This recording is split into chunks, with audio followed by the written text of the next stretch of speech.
Overthinking is not deep intelligence, it is fear that has learned how to sound rational. The more you analyze every detail of your life, the less control you actually have over it.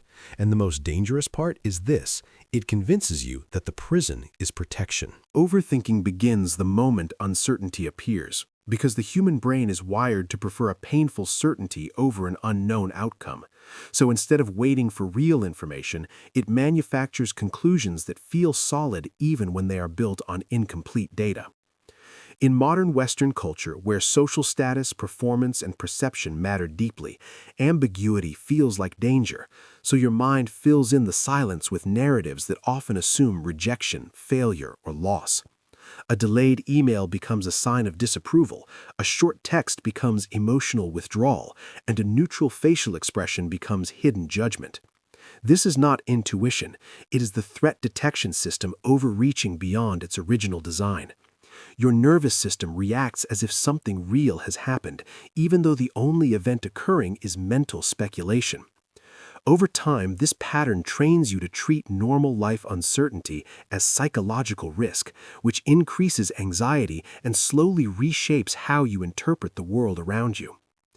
After a social interaction ends, most people move forward, but an overthinking mind reopens the scene and replays it repeatedly, searching for micro-mistakes, tonal shifts, or moments that could have been handled better. This replay feels productive, almost responsible, as if you are refining your social intelligence, but psychologically it often functions as self-surveillance rooted in fear of disapproval. Instead of remembering the conversation as a whole, the mind zooms in on perceived flaws and magnifies them beyond proportion. You begin to question your wording, your timing, even your personality, as though authenticity itself requires editing. This constant mental review creates internal pressure to perform perfectly in future interactions, which increases tension rather than confidence. The result is not growth, but heightened self-consciousness, where your attention shifts from connection to self-monitoring. Overthinking often disguises itself as maturity because it tells you that responsible adults think deeply before acting. But there is a difference between thoughtful reflection and endless rumination. Reflection leads to insight and then closure, while rumination circles the same emotional territory without resolution. The brain believes that if it keeps analyzing, it will eventually eliminate risk, yet life does not offer complete guarantees. In achievement-driven societies like the US, where mistakes are often framed as personal failure, the pressure to get it right intensifies this cycle. You keep thinking not because you are solving the issue, but because you are trying to avoid the discomfort of imperfection. Unfortunately, the longer rumination continues, the more it reinforces anxiety pathways, making the mind more likely to default to overanalysis in the future. A minor problem rarely stays minor in an overthinking mind, because once the imagination engages, it begins projecting forward into exaggerated worst-case scenarios that feel emotionally vivid and immediate. A small error at work becomes the first step toward job loss, a disagreement in a relationship becomes evidence of inevitable separation, and a moment of awkwardness becomes permanent social damage. This pattern is known as catastrophizing, and it thrives on the brain's survival instinct to anticipate danger before it arrives. However, when activated too frequently, this instinct distorts probability and makes rare outcomes feel likely. Your body responds with stress hormones as though the imagined future is unfolding now. Over time, this repeated stress response creates chronic tension and reinforces the belief that danger is always close, even when life is stable. When doubt feels overwhelming, the natural impulse is to ask someone else for clarity, validation, or confirmation that everything is fine. While occasional reassurance is healthy, constant reassurance trains the brain to outsource emotional stability to other people. You begin depending on external voices to quiet internal noise, which weakens your ability to self-regulate uncertainty. In cultures that emphasize feedback and approval metrics, likes, reviews, performance evaluations, this pattern becomes even more ingrained. The relief you feel after reassurance is temporary because it does not challenge the underlying fear, it only soothes it momentarily. As a result, the need for reassurance grows stronger over time, creating a dependency loop that deepens anxiety rather than resolving it. Overthinking frequently interprets neutral circumstances as personal commentary, even when there is no evidence that the situation revolves around you. If someone seems distracted, your mind assumes you caused it. If plans change, you suspect hidden dissatisfaction. This personalization bias stems from heightened self-focus combined with fear of rejection. Instead of considering multiple explanations, the brain selects the one that confirms insecurity. Because humans are social beings, perceived exclusion or criticism feels threatening to identity and belonging. Repeated personalization gradually erodes self-esteem as everyday randomness becomes internalized as proof of inadequacy. Overthinkers often believe they are being cautious decision-makers, but beneath that caution is usually fear of irreversible mistakes. You research extensively, compare endlessly, and imagine every possible consequence before moving forward. While preparation is valuable, the pursuit of total certainty is unrealistic in complex adult life. The mind keeps searching for a moment when anxiety disappears completely before action begins, yet that moment rarely arrives. This leads to procrastination disguised as strategic planning. Opportunities pass not because of lack of ability, but because overanalysis consumes the energy required for decisive movement. An overthinking mind spends significant time simulating potential futures, rehearsing conversations, predicting outcomes, and pre-experiencing events that may never occur. Although this feels like preparation, it pulls attention away from current reality. Moments that could be experienced fully become overshadowed by anticipation. This constant mental time travel increases baseline anxiety because the imagined future often contains risk scenarios. The nervous system remains slightly activated, never fully resting. Over months or years, this pattern reduces genuine presence and replaces lived experience with mental forecasting. Because overthinking generates strong emotional signals, it can be mistaken for gut instinct. An anxious thought feels urgent and convincing, which makes it seem important or protective. However, true intuition is usually calm and steady, not chaotic and loud.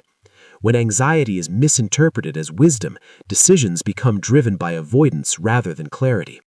You may withdraw from opportunities, relationships, or risks that are actually healthy simply because the fear felt persuasive. This reinforces avoidance behavior and strengthens the belief that discomfort equals danger, limiting growth over time. The final stage of chronic overthinking occurs when you stop seeing it as a habit and start seeing it as who you are. Statements like, "I'm just an overthinker," sound harmless, but they solidify the pattern into identity. When thoughts become identity, questioning them feels like questioning yourself. Repetitive negative interpretations gradually shape self-perception, influencing behavior in subtle but powerful ways. You may act more cautiously, speak less freely, or expect disappointment before it happens. Yet thoughts are mental events, not permanent truths, and separating identity from cognition is the first step toward regaining psychological balance. Overthinking rarely stays limited to analyzing the past. It often expands into rehearsing confrontations and defending yourself in situations that have not even occurred. You imagine what someone might say, how they might criticize you, how you would respond, and how it might escalate, building entire dialogues inside your head that feel emotionally real despite having no external trigger. This mental rehearsal creates the illusion of preparation, as though you are strengthening yourself against future conflict, but in reality, it activates stress responses repeatedly without resolution. Your heart rate slightly increases, your muscles tense, and your breathing shifts because the body reacts to imagined threat in a way that is neurologically similar to real confrontation. The more frequently you engage in these internal debates, the more your nervous system begins to expect hostility from the environment. Over time, this can subtly change your behavior, making you more guarded, more defensive, and less open in conversations that were never dangerous to begin with. In modern American culture, where self-improvement is constantly emphasized through podcasts, social media, and performance metrics, overthinking often attaches itself to the idea that you should always be improving, optimizing or maximizing your potential.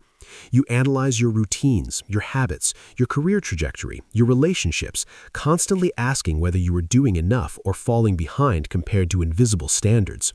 While ambition can be healthy, excessive self-monitoring turns growth into pressure rather than progress.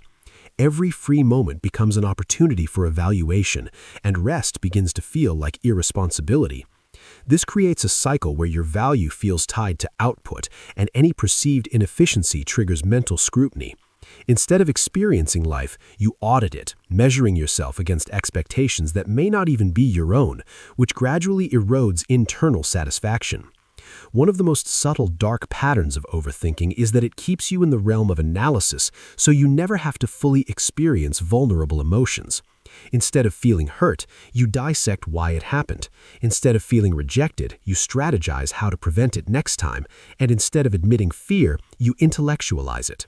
This creates distance from raw emotion, which can feel safer in the short term because logic seems more controllable than feeling. However, unprocessed emotions do not disappear simply because they are analyzed.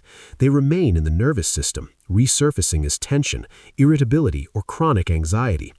By constantly thinking about emotions instead of experiencing them, you delay genuine resolution.